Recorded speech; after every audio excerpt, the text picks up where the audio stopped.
Welcome to Live Well and Flourish. I'm your host, Craig Van Slyke. We all feel guilty from time to time. Guilt is typically triggered when you feel like your thoughts, actions, or attitudes don't align with your standards. In other words, when you feel like you've done something wrong or failed in some obligation. Sometimes the failure is real, and sometimes it's imagined. Regardless, guilt is a pretty uncomfortable feeling. Nobody likes feeling guilty, at least I can't imagine somebody who likes feeling that way. So generally we think of guilt as being bad, and it often is. But guilt serves important social and personal functions as well. Socially, guilt promotes cooperative behaviors by motivating living up to your obligations to others and discouraging actions that harm others. Personally, guilt can motivate improvement. It's a signal that you've strayed from your moral compass, that you're not living according to your standards and values. This recognition can lead you to adjust your thoughts and actions to be more in alignment with your values. So guilt is a kind of paradox. I'm not sure paradox is exactly the right word, but I think you'll get my meaning. The dark side of guilt is that it can be a soul-crushing emotion, especially when you feel guilty about feeling guilty, which is its own special kind of hell. But when guilt serves as a sort of diagnostic tool, it can help you live a flourishing life. Guilt can be destructive or productive. The trick is in distinguishing between the two. Here's today's big message. Don't ban guilt, harness it for growth and flourishing. How can you do this? Well, the first step, which I just mentioned, is being able to tell the difference between destructive and productive guilt. As is often the case, wisdom lies in discernment. It seems to me that two key factors can help you figure out whether guilt is destructive or productive. Whether the action or thought in question actually deviates from your values, and whether you had any control over the thought or action. For guilt to be productive, both conditions have to be met. There has to be a deviation from your values, and you have to reasonably have had control over the thought or action. Let's look at an example. We get more than our share of hurricanes in Louisiana, or as we say down south, hurricanes. When a big storm tears up South Louisiana, it's fine for me to feel sad about the situation, but it makes no sense for me to feel guilty that we didn't get hit. I have zero control over the path of a hurricane. Here's another example. Suppose a friend tries to make you feel guilty because you don't want to go out partying with them.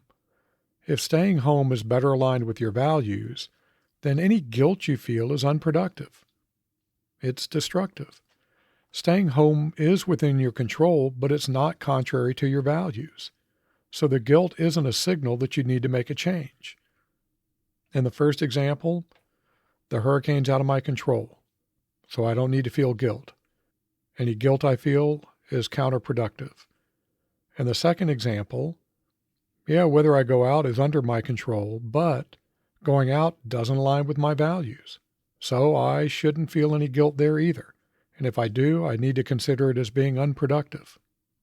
When I feel guilty because of an action or thought that is contrary to my values and is under my control, the guilt is a signal that I need to reflect on the situation so that I'm more likely to act according to my values in the future. In other words, the guilt is an opportunity to grow. Remember, nobody's perfect.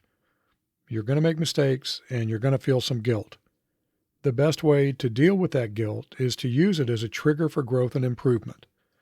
Then the guilt at least serves some useful purpose, and you'll be more likely to let it go so it won't slide into chronic guilt. Chronic guilt is especially bad for your well-being, so you want to make sure you guard against ongoing guilt. Figuring out whether the guilt is destructive or productive is the first step in dealing with chronic guilt. If it's destructive, then it's undeserved and serves no purpose, so let it go. If the guilt is productive, make it productive by taking advantage of the growth opportunity it represents. Then, move on from the guilt knowing that you've done something few people do, turned guilt into growth.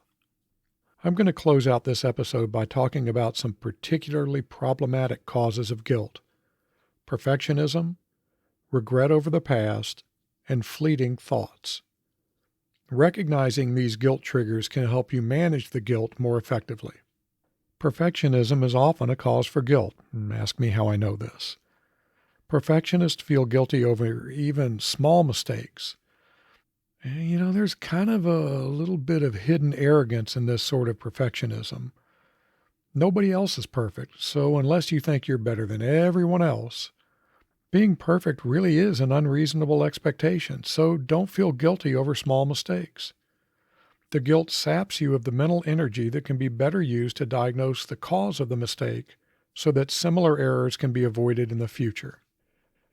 Feelings of guilt over past events are also common. Remember, though, that you can't unring the bell. Past events are over. You can't change them. Don't waste your mental energy on guilt. There are better uses. Finally, if you're like me, you sometimes feel guilt over fleeting thoughts. Those fleeting thoughts, they're temporary. They're just things that pop into your head from time to time. Maybe you mentally drool just a little over some delicious key lime pie when you're trying to drop some weight. These kind of thoughts are mostly beyond your control, so really you need to let them go and just not feel guilty about them. The important thing is whether you act on those thoughts. That is under your control. So if you covet the key lime pie, well, that's okay. Just don't eat it, or do. It's okay to enjoy treats from time to time. So when you feel these fleeting thoughts, just let them be fleeting. Let them pass and be happy that you resisted temptation. The next time you find yourself weighed down by guilt, remember that you have the power to transform guilt into growth. Harness the uncomfortable emotion as a guide towards living an excellent life. Well, that's all for now. Stay excellent, my friends.